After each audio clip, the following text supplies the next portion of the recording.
Before the late 1700s, geology was still a fledgling science, and most geological observations were given as explanations from the Bible. In particular, the layered rocks of the earth are thought to have been deposited by Noah's flood. In 1759, Italian mining engineer Giovanni Arduino proposed the threefold classification of the rocks of the Earth's surface. Primary or primitive, the hard, granitic, and metamorphic rocks usually found at the bottom of the stack. Secondary rocks, hard, stratified sedimentary rocks, are sat above the primary rocks. In some cases, there were mysterious, hard, layered rocks below the secondary that were called transition rocks. And finally, tertiary rocks, loosely stratified, uncemented sedimentary rocks sitting on top of the secondary rocks. All of these secondary and tertiary rocks were attributed to the waters of Noah's flood. This school of thought came to be known as Neptunism, after the Roman name for the Greek god of the oceans, Poseidon, or Neptune. The most influential prophet of this idea was the German mineralogist Abraham Gottlob Werner.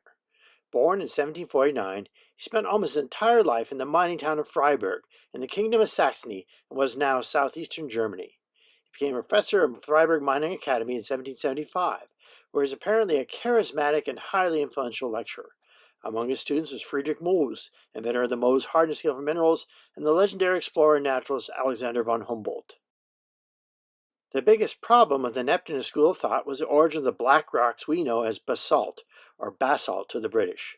Since they usually formed layers and were often interbedded with sedimentary rocks, Neptunists insisted that basalts were formed out of seawater. We have all seen videos of basalt erupting in volcanoes in places like Hawaii and Iceland, so it's hard for us to imagine how anyone could think these obviously volcanic rocks were laid down in water and not erupted as a molten lava. But remember, in the late 1700s, most people rarely traveled outside their home territory, so none of them had been to places where you can see an active basaltic volcano erupting. There are none in Europe, and the volcanoes of places like Italy are very different in behavior and composition. Also, chemistry was still in its infancy in those days. They had no way of knowing that basalt crystals were formed under temperatures over 1,000 degrees Fahrenheit.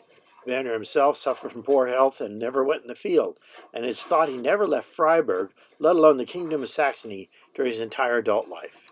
The opposing school of thought in the 1770s that competed with Neptunism and asserted that basalts and granites were formed by molten rock or magma was called Plutonism, after the Roman name for the Greek god of the underworld, Pluto or Hades. Without ever seeing a volcano erupt, Plutonists saw evidence of granites and basalts had once been molten rock and had been intruded into older rocks that were already there. One of the leading Plutonists was the father of modern geology, James Hutton. Born in Edinburgh, Scotland in 1726, he spent most of his adult life there. He traveled around Scotland and found many places where he could see evidence of basalt and granite rocks intruding into older rocks, clearly showing that it was a liquid rock at the time it intruded. His house on the southeast part of Old Edinburgh was next to an old mountain called Arthur's Seat. Hutton used to hike there with his dog Missy and found more and more evidence that Arthur's Seat and the Salisbury Crags on their flanks were part of an old volcano. One of the most famous such outcrops on the south flank of Arthur's Seat is now called Hutton's Section. Here you can see that the layered sedimentary rocks that were here first have been intruded by a black form basalt called dolerite, which even flexes up the layered sedimentary rocks in some places, so they clearly were not laid down in water.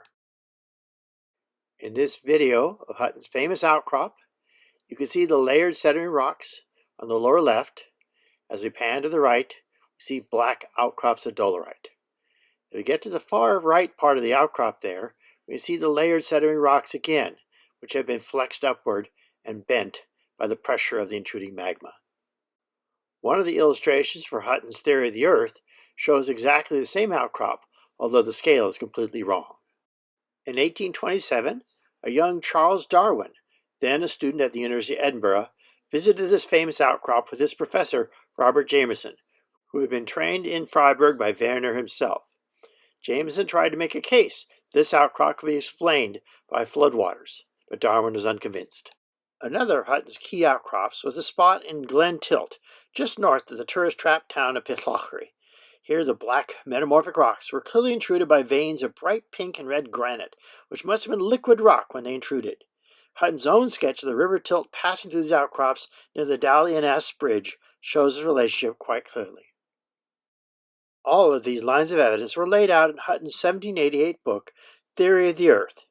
Hutton talked about Earth's great heat engine as a source of heat that melted rocks. But still, the Neptunus versus Plutonus controversy continued well into the 1800s. It is even mentioned in Goethe's Faust, where the position of the Plutonus is taken up by Mephistopheles, the devil, because Goethe was a Wernerian.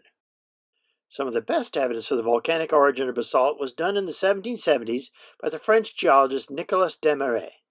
In the Auvergne region of France, in the Loire Valley not far from Vichy, are the famous extinct volcanoes of Auvergne. Desmarais provided the first geologic map of these volcanoes and showed quite clearly that this distinctive conical structure could be nothing other than basaltic volcanoes which had once erupted and were now extinct.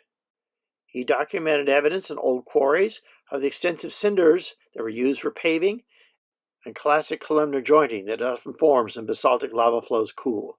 They were used for building stones in the area. Desmarais correctly compared these to the basalt columns from the long, mysterious Giant's Causeway near Antrim in Northern Ireland, and showed that basalts were clearly the products of volcanoes.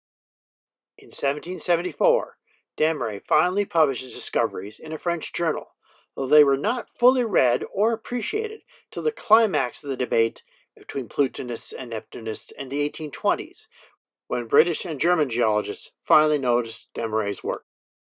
By the 1820s, Neptunism was on its last legs.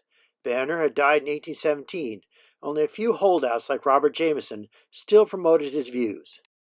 The final nail in the coffin was the publication of Principles of Geology by Charles Lyell, published in 3 volumes between 1831 and 1833. Trained as a barrister, Lyell soon got tired of the law, and instead devoted his time and his legal skills to studying geology and arguing for evidence to support Hutton's ideas about Plutonism, and also the uniformitarian viewpoint that processes that operate today allow us to understand the past. Lyell visited several active volcanoes, such as those in southern Italy, to better understand how volcanism worked. When Principles of Geology finally came out, it completely demolished any last remnants of the Neptunist viewpoint. Over the past 2 centuries, the source of the Earth's great heat engine has been found. We now know that most of the Earth's interior is extremely hot, and near or above the melting point for the rocks that are found in the Earth's interior. Hutton's great heat engine turned out to be right.